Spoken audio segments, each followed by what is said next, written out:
Hello and welcome back to our special series, Getting Ahead of the Great Wealth Transfer on You and Your Money. Today we're going to talk about women and wealth because the majority of this $84 trillion wealth transfer is set to be inherited by women.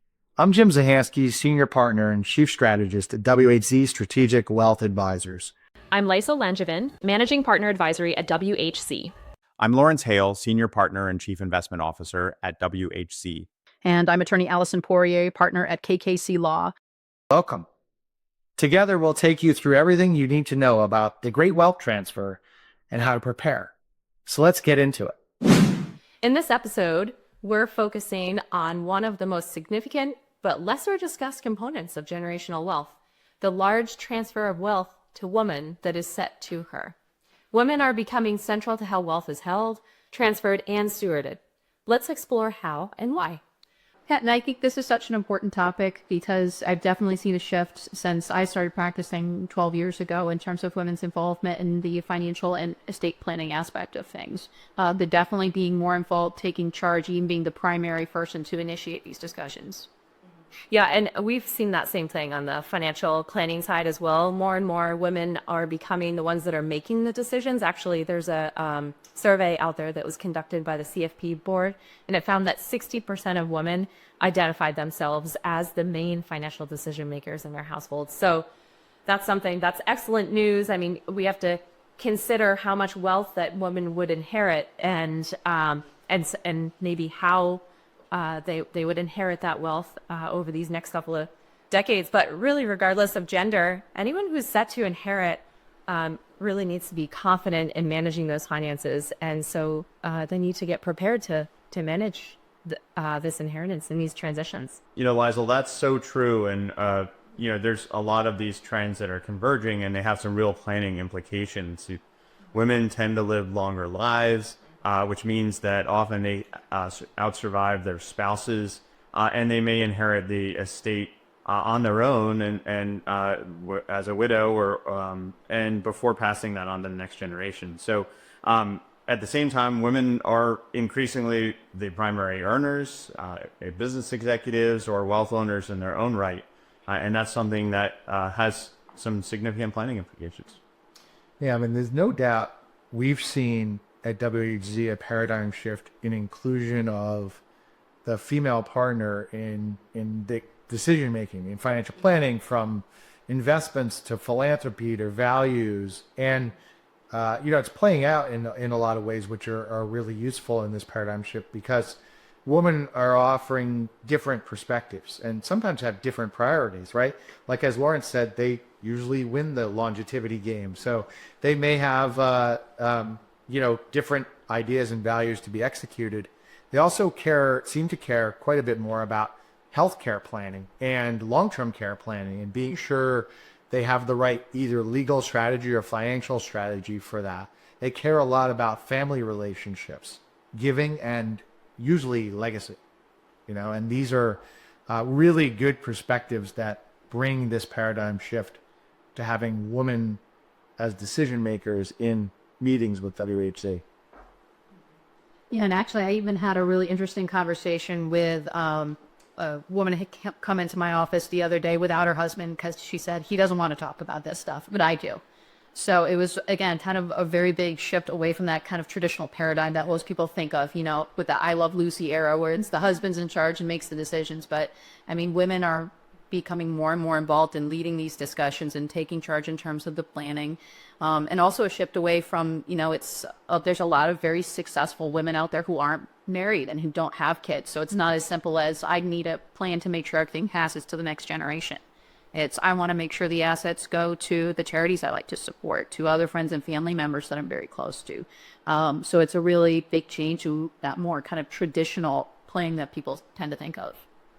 Yeah, certainly. And I would say, too, to that point about having a woman show up and saying, oh, my husband's not interested in making these decisions, I think that's a very interesting shift. And it means that a lot of women are probably going to have a say in who is going to inherit in the next generation. So In mixed families or blended families, there might be some feelings one way or another. And if the woman is driving that conversation, and in this example, the husband didn't have much to say about it. So it's sort of an interesting shift there. But just making sure that the female, if they're female heirs, that they're ready to receive that inheritance, and that they're ready to play in those roles if they have to be an executor or they have to manage finances before they're actually passed to the next generation. So, I mean, there's absolutely no doubt that, the idea of this paradigm shift we're talking about, where women are much more involved and possibly, co-decision makers at the least, but, hopefully more than that, it requires financial planners and estate planners to adapt. The idea that the woman being included and at least a co-decision maker with their partner and or the decision maker really requires us as financial planners, as legal planners, as estate planners, to be sure that our processes, our training, and our tools and models can adapt, right? Because women are bringing to the table, the idea of the importance of legacy. They may be living longer. And to do that, tools need to adapt to be sure we're considering, at least from the financial planning point of view, what are the levels of investment risk someone should take in both sort of the decumulation phase and the accumulation phase. How much risk should they be taking as they live longer is only one example of a tool adaptation that needs to happen to be sure that we can adapt as planners to the needs of women. Yeah, and it's, Jim, it's so important. And I think, some of this is generational, and a lot of this is driven by data that we've looked at around how women are different decision makers than their male counterparts often. There's also a lot of complexity where in a financial plan, particularly when you have things like a co-owned business or something like that, if a spouse, based on longevity, most often the female spouse inherits a business, do they want to continue that business? Are they able to continue that business, or what plans do they have? And how does that succession planning, the valuation and transition planning come to fruition, particularly since they would want to consult with whoever the current leaders of that organization are, that often their spouse.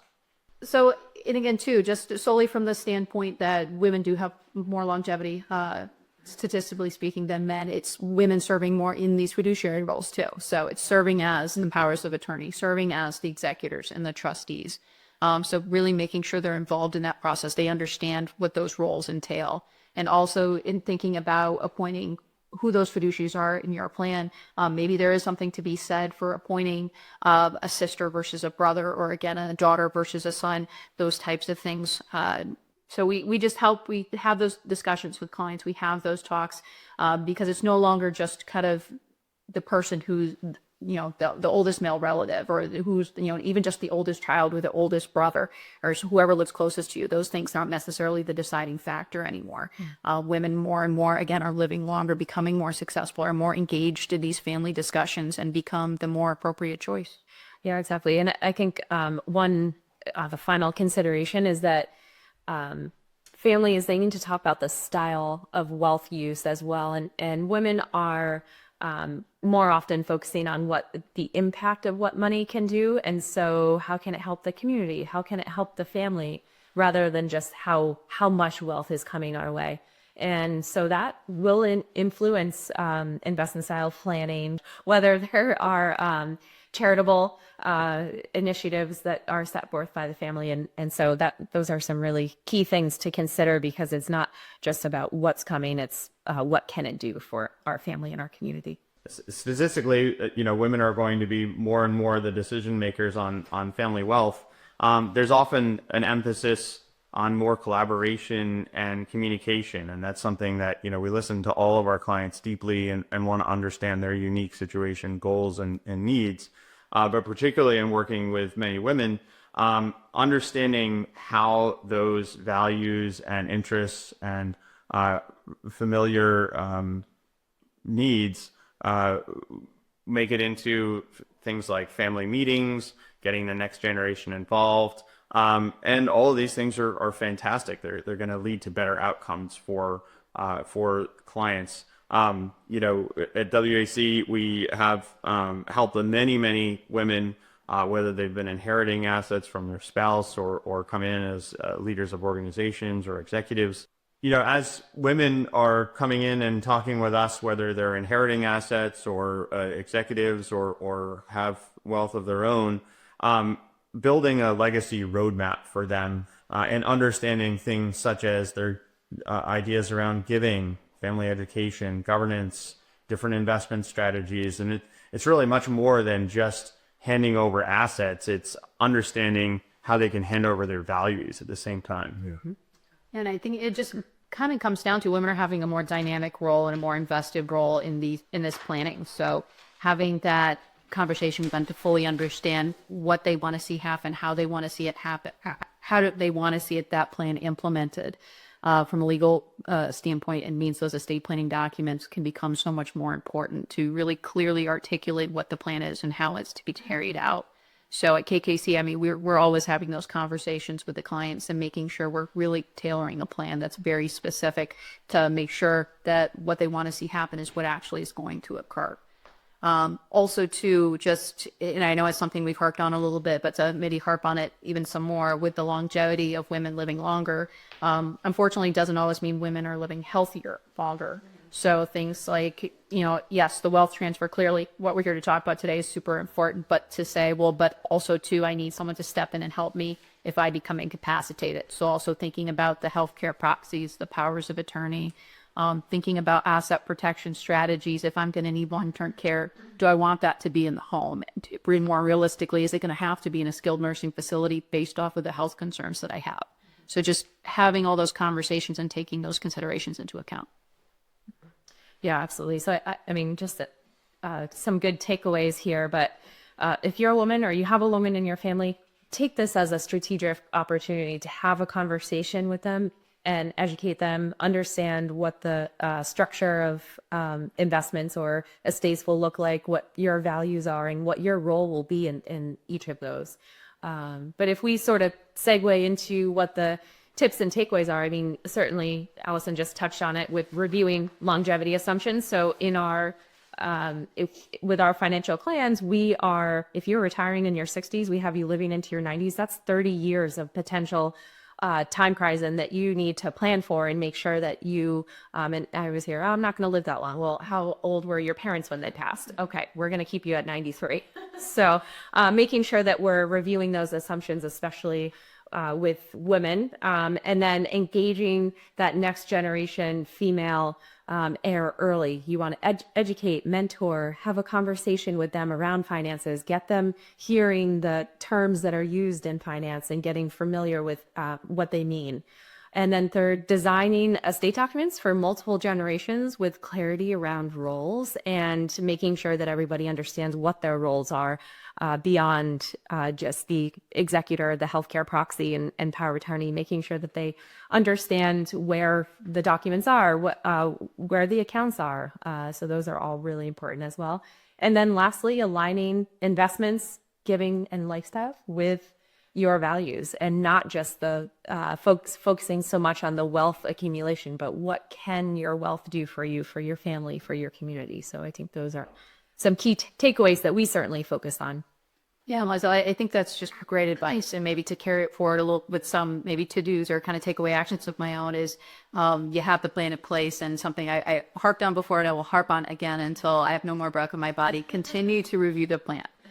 Don't just set it once and never revisit. So as those, females in your life maybe are taking a more advanced role in your plan, or you're the female and in the planning process, and just really thinking about what your goals are and how those shift over time, and making sure the plan is adjusted to reflect that. Consider your philanthropic plans, because maybe initially the plan 1 year is to do this, but next year you find a really great organization that you want to support, or you branch out and have other interests. So again, keep revisiting, keep adjusting the plan to take in those philanthropic goals as well. And always keeping the communication open. So plans are great, but not so great if nobody else knows when they are. So making sure the next people in line that are going to be stepping in to help know what the plan is, know where the documents are, know who your advisors are, is just so helpful.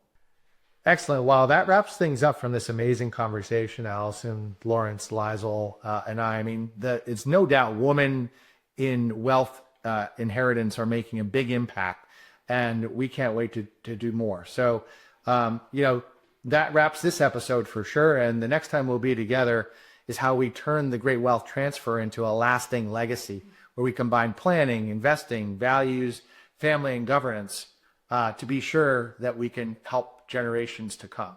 So remember that our free guide, Smart Strategies for Generational Wealth, which can be downloaded at our website, whcwealth.com or kkc-law.com,